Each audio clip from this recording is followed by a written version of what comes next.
നമസ്കാരം. കേരള രാഷ്ട്രീയത്തിലെ സമാനതകളില്ലാത്ത രാഷ്ട്രീയക്കാരനാണ് പിണറായി വിജയൻ. ഇത്രയും അഴിമതിക്കാരനായ, ധാർഷ്ട്യക്കാരനായ, അഹങ്കാരിയായ, ഏകാധിപതിയായ മറ്റൊരു രാഷ്ട്രീയക്കാരൻ കേരള രാഷ്ട്രീയ ചരിത്രത്തിലെന്നല്ല ഇന്ത്യൻ രാഷ്ട്രീയത്തിൽ പോലുമില്ല. അല്പമെങ്കിലും സാമ്യമുള്ളത് ബീഹാർ മുഖ്യമന്ത്രിയായിരുന്ന ലാലു പ്രസാദ് യാദവുമായിട്ടാണ്.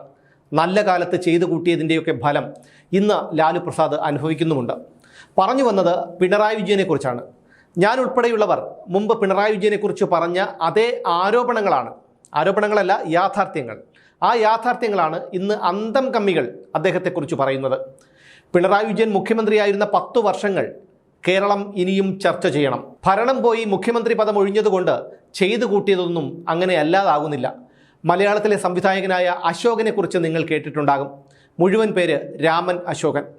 വർക്കലക്കാരനാണ്. അങ്ങനെ പറഞ്ഞാൽ ഒരുപക്ഷെ എല്ലാവർക്കും മനസ്സിലായി എന്ന് വരില്ല.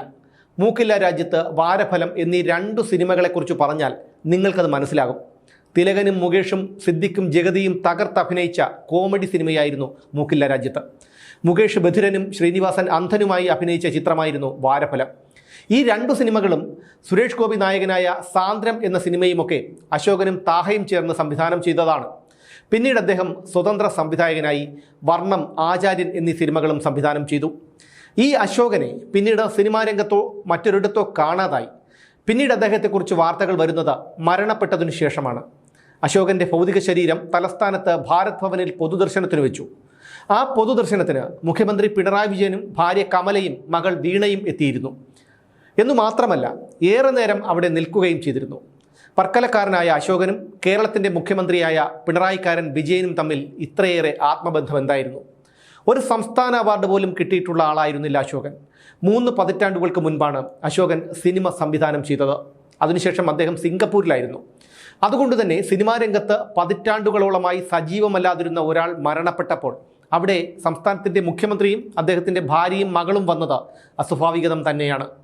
പക്ഷേ ഒരു മാധ്യമങ്ങളും അത് ചർച്ച ചെയ്തില്ല.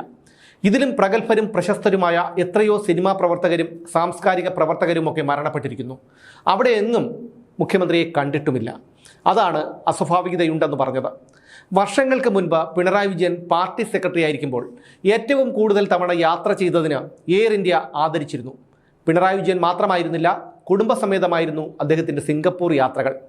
ആ സമയത്താണ് പിണറായി വിജയന് സിംഗപ്പൂരിൽ കമല എക്സ്പോർട്ടേഴ്സ് എന്നൊരു സ്ഥാപനമുണ്ടെന്നുള്ള ആരോപണമുണ്ടായിരുന്നത്.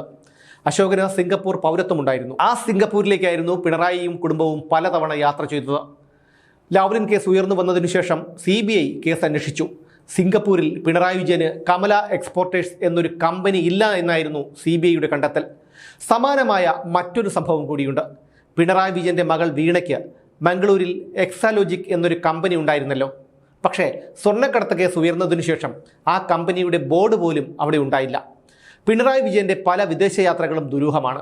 2018 ഗുരുതരമായ രോഗത്തിന് ചികിത്സിക്കാനെന്ന് പറഞ്ഞ് അമേരിക്കയിലെ മയോ ക്ലിനിക്കിൽ പോയത്. ആ യാത്രയിലെ 13 ദിവസങ്ങൾ ഇന്നും അജ്ഞാതമാണ്. പൊതു ഖജനാവിൽ നിന്ന് കോടിക്കണക്കിന് രൂപ മുടക്കി ആരോഗ്യരംഗത്ത് കേരളം നമ്പർ 1 എന്ന് നാടുനീളെ പരസ്യം ചെയ്തിട്ട് അതേ പൊതു ഖജനാവിലെ പണമെടുത്ത് വിദേശ ചികിത്സയ്ക്ക് പോകുമ്പോൾ 13 ദിവസങ്ങൾ അവിടെ എന്തു ചെയ്യുകയായിരുന്നു എന്ന് ഒളിച്ചു വയ്ക്കേണ്ട കാര്യമില്ലല്ലോ. ചികിത്സയ്ക്കെന്ന് പറഞ്ഞുപോയ പിണറായി വിജയൻ മടങ്ങി വന്നു പറഞ്ഞത് ഇനി ഇടയ്ക്കിടെ പരിശോധനകൾക്കായി അമേരിക്കയിൽ പോകണം എന്നായിരുന്നു. എന്നാൽ കുറച്ചു മാസങ്ങൾ കഴിഞ്ഞപ്പോഴേക്കും കോവിഡ് എല്ലാ രാജ്യങ്ങളിലും പിടിമുറുക്കി. എല്ലാ രാജ്യങ്ങളിലെയും വിമാനത്താവളങ്ങൾ അടച്ചു. എല്ലാ രാജ്യങ്ങളും ലോക്ക്ഡൗണിലായി. പിന്നീട് ഒരിക്കലും പിണറായി വിജയൻ തുടർ ചികിത്സയ്ക്കെന്ന് പറഞ്ഞ് അമേരിക്കയിലേക്ക് പോയില്ല.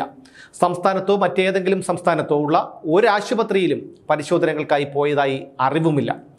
UAE, അമേരിക്ക, ഇംഗ്ലണ്ട്, ജപ്പാൻ, ദക്ഷിണ Korea, Finland, Norway, Switzerland, France, Bahrain, Netherlands, UK, Cuba, Indonesia, Singapore, Saudi Arabia, Oman, Qatar, Kuwait എന്നീ രാജ്യങ്ങളിലൊക്കെ പിണറായി വിജയൻ ഭാര്യയെയും മകളെയും ചെറുമകനെയും കൂട്ടി ചുറ്റിയടിച്ചു. 2018 നടത്തിയ 2 അമേരിക്കൻ യാത്രകളിൽ പിണറായി വിജയനോടൊപ്പം പോയത് ആരൊക്കെയായിരുന്നു എന്നുള്ളതിന് ഇന്നും ഉത്തരമില്ല. പിണറായി വിജയൻ പാർട്ടിയിൽ പോലും ഒന്നുമല്ലാതായി തീർന്നതും സംസ്ഥാനം വൻ കടക്കണിയിലായതും തെരഞ്ഞെടുപ്പിൽ കനത്ത തിരിച്ചടി നേരിട്ടതുമൊക്കെ ഇതുകൊണ്ട് തന്നെയാണ്.